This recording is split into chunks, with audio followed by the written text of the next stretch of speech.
بسم الله الرحمن الرحيم إن الحمد لله نحمده ونستعينه ونستغفره ونعوذ بالله من شرور أنفسنا ومن سيئات أعمالنا من يهده الله فلا مضل له ومن يضلل فلا هادي له وأشهد أن لا إله إلا الله وحده لا شريك له وأشهد أن محمدا عبده ورسوله. Assalamu alaikum wa rahmatullahi wa barakatuh. Misa po takohemi të ndërruar vllazën në këtë mësim të radhës për mësimeve të Ramazanit, duke lutur Allahun subhanahu wa taala që ta bëjë të bereqetshëm, që ta bëjë të dobishëm edhe ta bëjë të jetë me shpërblime të Allahut subhanahu wa taala, duke qenë se gjatë këtyre ditëve edhe jemi agjërueshëm. Edhe përveç tjera shpresojmë dhe me thonë që agjerimit t'ja shtojmë edhe disa vepra të mira.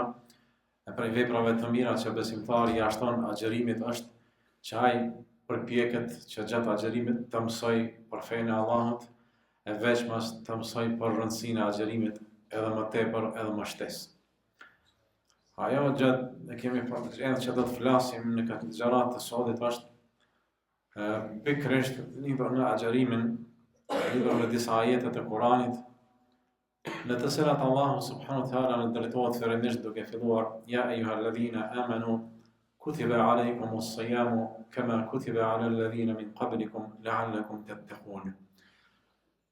Në këtë ajet Allahu subhanahu wa taala e fillon me fjalën e tij ja ayyuhalladhina amanu.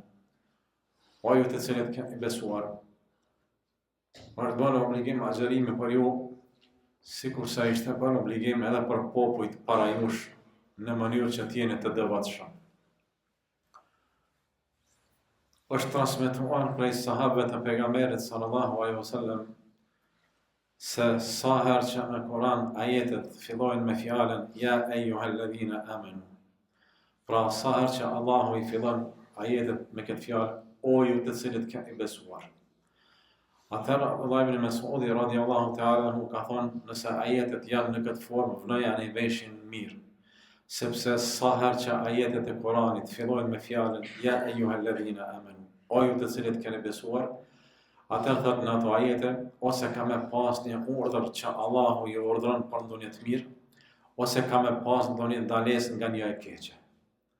Pra sa herë Allahu na thret në Kuran, o ju të cilët keni besuar, është irë që t'i arnojmë me veshin si duhet, sepse aty do t'jetë një urdhër i Allahut, ose do t'ketë ndonjë ndalesë që Allah në ndalon prej të këqijave. E pikërisht në këtë ajet të agjerimit, Allahu thotë o ju të cilët keni besuar, është bërë obligim për ju agjerimi. Pra këtu e shohim se kemi një urdhër që Allahu thotë i është urdhëruar agjerimi, sikur sa ishte urdhëruar për popujt që janë para jush, në mënyrë që t'jeni të devotshëm. Në këtë ajet Allahu e ka specifikuar edhe ka treguar qartësisht arsyen pse Allahu na ka bërë obligim agjerimin. Dihet qartë se në çdo urdhër që Allahu e jep dhe në çdo ndalesë të Allahut ka një arsye. Pra Allahu çdo herë kur na urdhëron për ndonjë arsye. Dhe çdo herë që Allahu na ka ndaluar prej çështjeve të këqija, na ka ndaluar për ndonjë arsye. Mirë po shpesh herë Allahu na i tregon arsyet se na urdhëron. Dhe ka raste të caktuara që Allahu nuk të na tregon pse ka urdhëruar këtë ose pse ka ndaluar këtë. Dhe prapë në këtë ka arsye. Ne shohim se namazi gjatë ditës ka forma të ndryshme. Namazi sabahit ka 2 rekate. Dhe namazi sabahit falet në ezan. Kurse namazi i drekës i ka 4 rekate dhe ai falet pa ezan. Pastaj namazi i kindis po ashtu ka 4 rekate dhe falet pa ezan. Kurse namazi i akşamit ka 3 rekate. 2 rekate në ezan, rekati i tretë është pa ezan. Dhe këtë nuk e dim. Por çfarë arsye Allahu e ka caktuar që namazit të ndryshojnë namazin prej tjetrit, nuk na ka treguar. Dhe prapë në këtë duhet me pas një arsye. Allahu subhanahu wa taala ka një arsye, ka një qëllim pse ka bërë dallimin mes formës së namazeve. Mirë, po në këtë situatë Allahu nuk na ka treguar pse. Dhe qëllimi është që besimtari duhet të nënshtrohen në çdo situatë, çdo gjë që ka ardhur prej Allahut, besimtari duhet të nënshtrohet pavarësisht se a din arsyen apo nuk e din arsyen. Mjafton për besimtarin që kjo ka ardhur prej Allahut.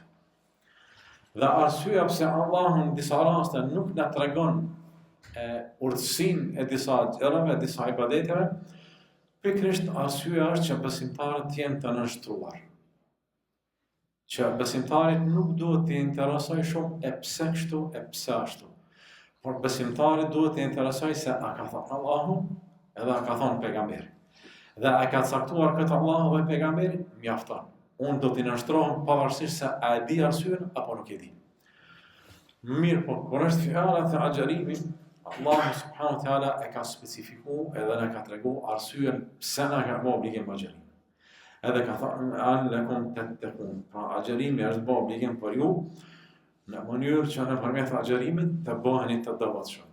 Arsyeja kryesore e agjerimit është që të arrihet devotshmëria ndaj Allahut subhanahu wa taala, që të arrihet at-taqwa. Dhe dietarët e kanë përkufizuar devotshmërinë në disa përkufizime. Mirë, po përkufizimi më i qartë, më i specifikuar që është që dietarët kanë thënë se devotshmëria është që besimtari të bëjë një pengesë mes tij dhe mes dënimit të Allahut nëpërmjet veprave të mira, gjithsesi nëpër largimet nga ndalesat. Pra dhe më thonë pikërisht që kjo është devotshmëri. Devotshmëri është që besimtari të punojë ato punë të mira që Allahu ja ka urdhëruar dhe të largohet nga ato punë të këqija që Allahu ja ka ndaluar, në mënyrë që këto vepra të jenë pengesë mes tij dhe mes dënimit të Allahut. Dhe pikërisht agjerimi është i tillë që agjerimi shpresohet që të jetë pengesa kryesore mes njerit edhe mes dënimit të Allahut. Sepse agjerimi është i sinqert për hir të Allahut subhanahu wa taala, saqë domethënë shpresohet që agjerimi të jetë pengesë mes dënimit të Allahut dhe mes robit të Allahut. Sikur që ka thënë pejgamberi sallallahu alaihi wasallam, lahu wajh, ka thënë besimtari në agjerim ka mburoj. Agjerimi është mburoj për besimtarin, përveç që mburoj nga punët e këqija, atëherë agjerimi është mburoj nga dënimi i Allahut subhanahu wa taala. Me të vërtetë, nëse besimtari arrin me arrit devotshmërinë me gjitha veprat, atëherë kjo nuk kupton se ai e ka arritur shpëtimin e tij edhe në këtë botë, edhe në botën tjetër. Sepse Allahu subhanahu wa taala me të vërtetë xhenetin e ka quajtur darul muttaqin, wa la ni'ma darul muttaqin. Allahu ka thënë se me të vërtetë xheneti është një vëmbanim i mirë për ata të cilët janë të devotshëm. Pra Allahu e ka emërtuar xhenetin si vëmbanim i njerëzve të devotshëm, që është përgatit për ata të cilët kanë devotshmëri edhe ruhen nga dënimi i Allahut subhanahu wa taala nëpërmjet veprave të mira. Po pastaj nëse shohim në shumë ajete, në shumë hadithe të pejgamberit sallallahu alaihi wasallam, me të vërtetë do të adhurojmë se çfarë shpëtimi Allahu ka caktuar për ata të cilët e kanë arritur devotshmërinë në çdo aspekt. Në ajet për ajeteve Allahu subhanahu wa taala thotë: وَمَنْ يَتَّقِ اللَّهَ يَجْعَلْ لَهُ مَخْرَجًا وَيَرْزُقْهُ مِنْ حَيْثُ لَا يَحْتَسِبُ.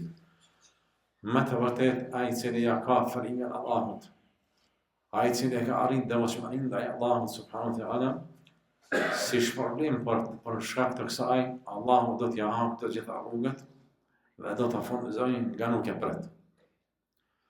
Pra nuk ka fitore tjetër më e madhe se sa kjo fitore që Allahu për shkak të devotshmërisë së robit ja hap të gjitha rrugët dhe furnizon nga ai nuk e pret. Pra këtu e shohim nga ky ajet i Kuranit se me të vërtetë devotshmëria është shkak prej shkaqeve të furnizimit nga Allahu subhanahu wa taala edhe furnizimit nga ana nuk e presim. Po ashtu shumë hadithe të pejgamberit sallallahu alaihi wasallam na tregojnë se çfarë shpëtimi ka devotshmëria.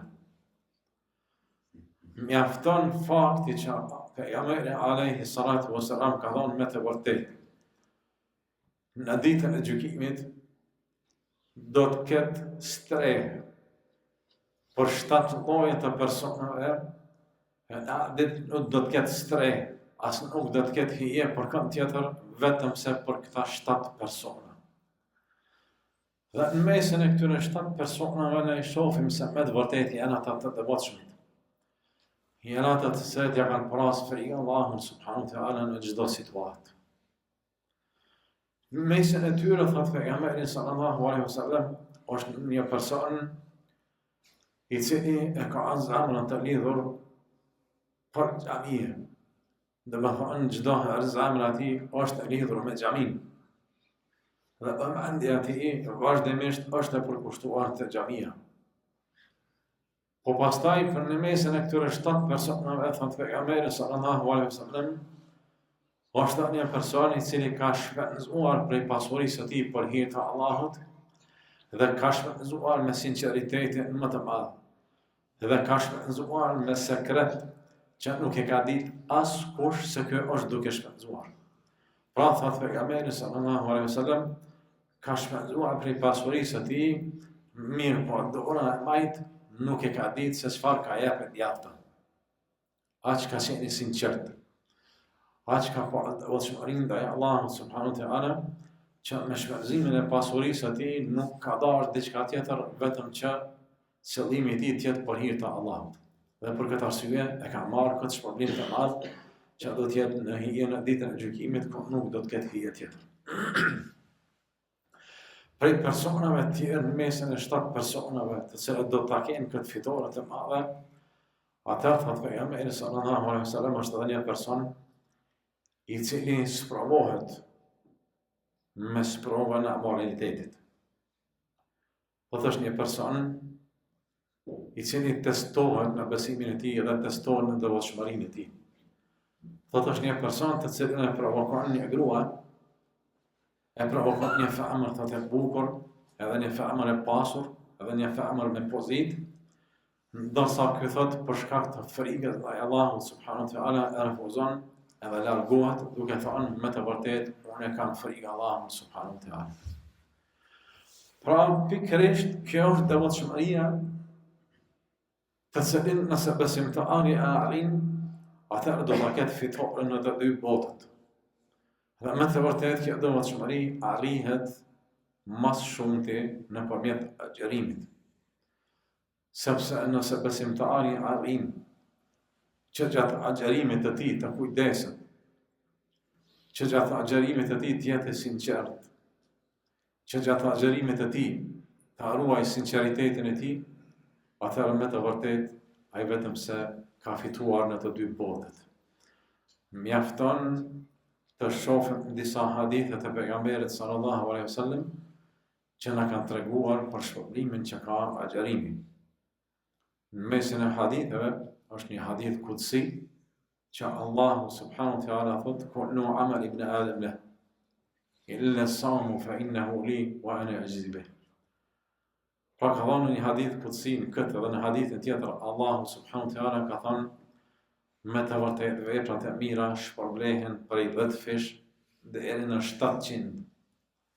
Mirë po Allahu ka thënë përveç agjërimit, sepse agjërimi ka thënë është i imi, edhe vetëm unë ai jam që shpërblej për ta. Dhe më thonë veprat e tjera përveç agjërimit, ato mundën me u shpërbly prej 10 fish deri në 700. Mirë po Allahu ka thënë agjërimi është për mua dhe vetëm unë shpërblej për ta. Dhe më thonë vetëm Allahu e din se sa ka shpërblimin agjërimit. Dhe më thonë ka ma shumë se 700. Dhe kretë arsyeja pse agjërimi ka këtë shpërblim, edhe pse agjërimi është veçuar me këtë shpërblim, pikërisht është devotshmëria. Sepse agjërimin besimtari nuk ka mundësi me bëu për dikon tjetër. Sepse me agjërimin nuk ka mundësi me fitu diçka tjetër në aspektin material. Asnjëherë. Por ato e bën vetëm për Allahun subhanahu wa taala. Edhe ka mundësi që agjërimin, domethënë mos me pas. Ka mundësi që me prish agjërimin edhe mos me pa kërkush, edhe me u shfaq të të tjerët se është agjerueshëm, ka mundësi me bëj këtë. Mirë po ai nuk e bën këtë. Edhe kjo tregon se ai me këtë e ka arritë devotshmërinë. Edhe për këtë arsye, Allahu subhanahu wa taala ka premtuar se për agjerimin do t'i shpërbej besimtarët edhe më shumë se 700 fish. Pra pikërisht kjo është arsyeja që Allahu subhanahu wa taala pra i shpërblen të devotshmit e agjeruesi është në fazën më të madhe të devotshmërisë që mundet me qenë. Mirë po besimtari duhet kujdeset për agjerimin e tij, që duhet ta di se agjerimi nuk është vetëm në aspektin fizik. Agjerimi nuk është vetëm mos me hangër edhe mos me pi prej syfyrit deri në iftar. Nuk është vetëm kaq. Agjerimi ka edhe më shumë. Madje dietarët kanë thënë agjerimi në aspektin e ushqimit është shumë fish më i lehtë sesa agjerimi në aspektin shpirtëror, sesa në agjerimi në aspektin e sjelljeve. Për këtë arsye, ne shohim se ka persona të cilët me të vërtetë agjerojnë, edhe janë agjerueshëm. Mirë po nëse i sheh fjalët e tij, nëse i sheh veprat e tij, ai nuk mundet me bë sabër që gjatë agjerimit e tij me mos me përgoju. Nuk mundet ka prej personave të cilët gjatë agjerimit nuk munden mos me shpif, nuk munden mos me shah, nuk munden mos me mashtru. Pra është gjendje që të agjeroj në aspektin e ushqimit, mirë po nuk është në gjendje që disa vepra tjera që është e urdhëruar që t'i praktisë, nuk është gjendje me i praktisë. Dhe shohim se për këtë person, ma e lehtë është me nejt und, me nejt pa bukë dhe pa ujë, sesa me nejt pa vepra të këqija. Për këtë arsye dietarët kanë thonë me të vërtetë agjerimi në aspektin e ushqimit është shumë më i lehtë sesa agjerimi në aspektet e tjera. Mirë po, nëse agjerimi nuk kompletohet edhe në aspektin e ushqimit, edhe në aspektin e veprave të mira, ai nuk i ka arritë qëllimin e tij. Për këtë arsye dietarët kanë thonë që Allahu e ka bërë si peshore të agjerimit devotshmërinë. Edhe nëse gjatë agjerimit e ka arrit devotshmërinë personi, atëherë me të vërtetë ka arrit me agjeru ashtu qysh Allahu ka kërku. Dhe nëse gjatë agjerimit nuk është përmirësu, nëse gjatë agjerimit nuk e ka arrit devotshmërinë, atëherë me të vërtetë ky agjerim që e ka bërë ky nuk është ai agjerim që Allahu ka pas për qëllim.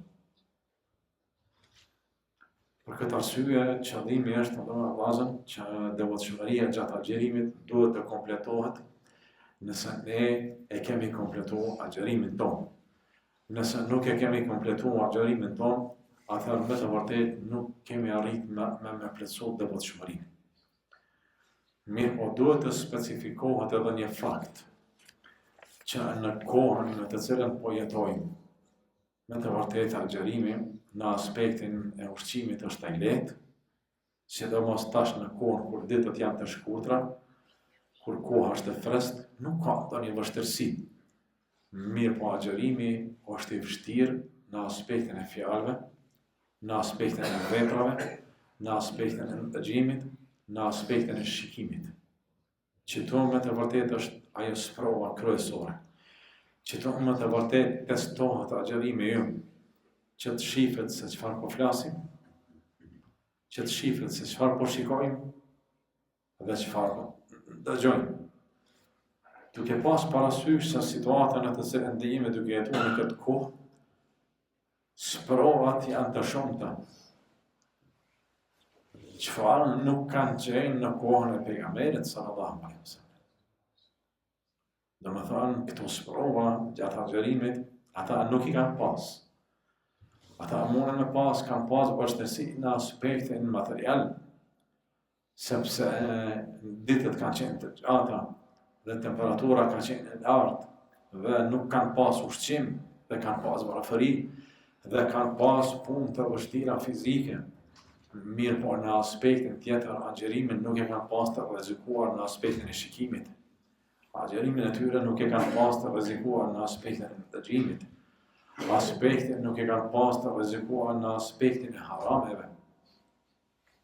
Që ky është qëllimi që besimtari duhet me pas kujdes sidomos kur flasim për telefonat, sidomos kur flasim për televizorin, në të cilën domethënë ka me të vërtetë çështje të këqija në çdo aspekt, në çdo çështje.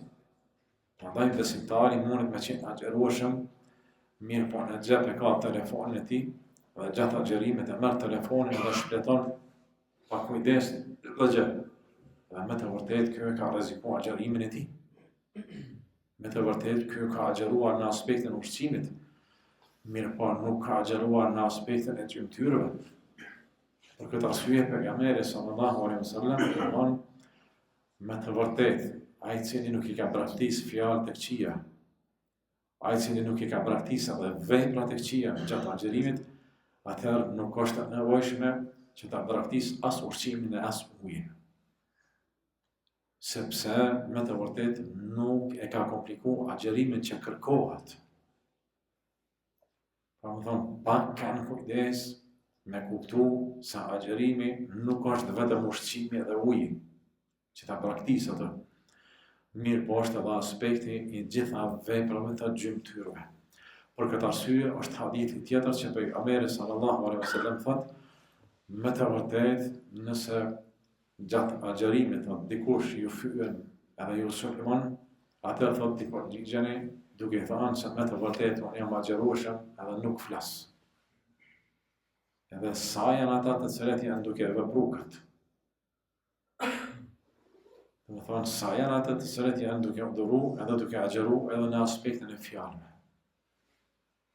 Pra, faktikisht, kjo krahasohet nëse dikush të vjen në tavolinë edhe të thotë ere pije këta ujë.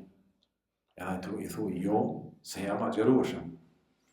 Pra të ka sulmuar në aspektin e ushqimit, ka provoku. Mirë po, është edhe një aspekt tjetër që pak kujdeset për këtë. Nëse të vjen dikush edhe të shanë, edhe të fynë.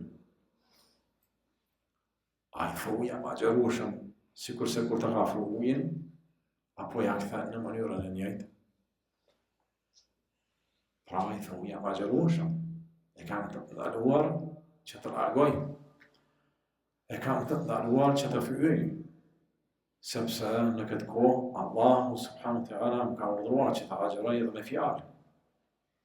E pikërisht ky është efekti i agjërimit. Po pastaj aspekti tjetër që Allahu subhanahu wa taala thekson në këto ajete të agjërimit thotë kama kutiba ala alladhina min qablikum. Por keni kujdes se agjërimi është bë obligim për ju, mirë po ishte obligim edhe për ata popull që ishin para jush. Në këtë aspekt pra kuptojmë se të gjithë pejgamberët e Allahut e kanë pas ibadetin e agjërimit. Mirë po Allahu e ka veçuar këtë umet me të gjitha të mirat edhe që i kanë pas umetet e mëparshme. Do me thonë, nuk ka veçori, nuk ka vepër të mirë që e kanë pas umetet e mëparshme, vetëm se e ka ky umet. Por përveç tjerash, ky umet ka edhe veçori tjera që nuk i kanë pas ata. Dhe kjo tregon vlera e umetit të Muhamedit sallallahu alaihi wasallam, se si Allahu e ka veçuar me veçori të shumta, mirë po edhe ato veçori specifike që e kanë pas ata, Allahu i ka bartë edhe ka bë obligim edhe këtyre. Pra Allahu me këtë agjërim i cili është prej veprave më të ndershme të Allahu, përveç që kanë pas umetet popujt e mëhershëm, besimtarët e pejgamberëve të parë, atëherë Allahu ja ka dhënë këtë dhuratë edhe këtë specifik, edhe umetet e Muhamedit sallallahu alaihi wasallam, dhe Allahu nuk e ka privuar nga kjo.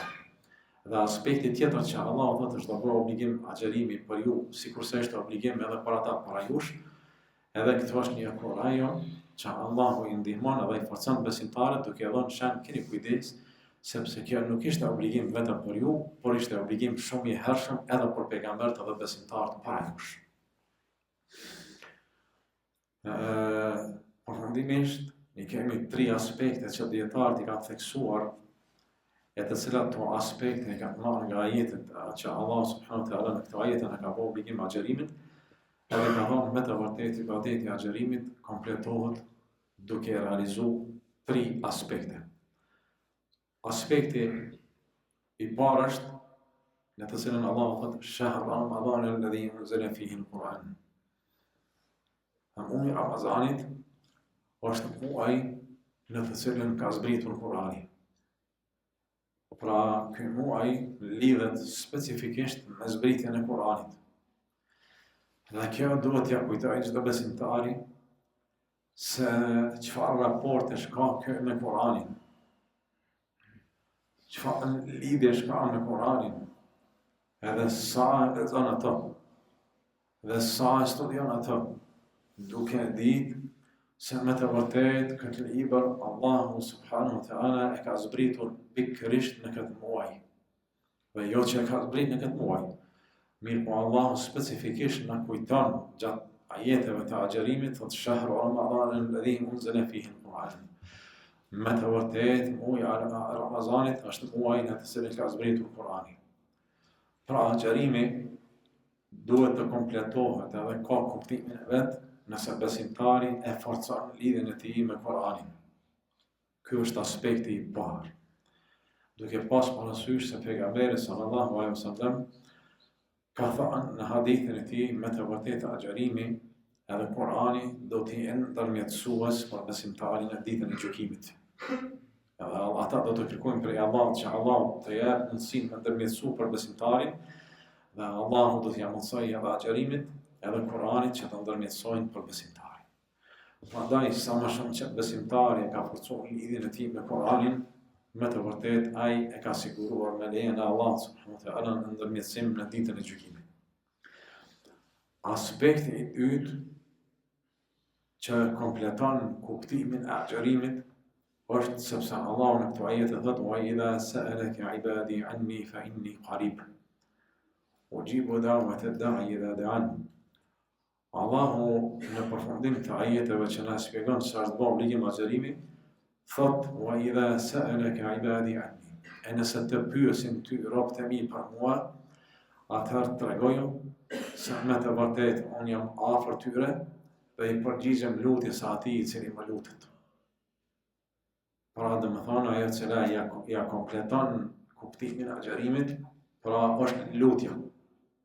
Besimtari duhet të kujdeset që gjatë agjerimit të tij të lutet, sepse janë momente, sepse janë çaste në të cilat Allahu nuk ja refuzon lutjen.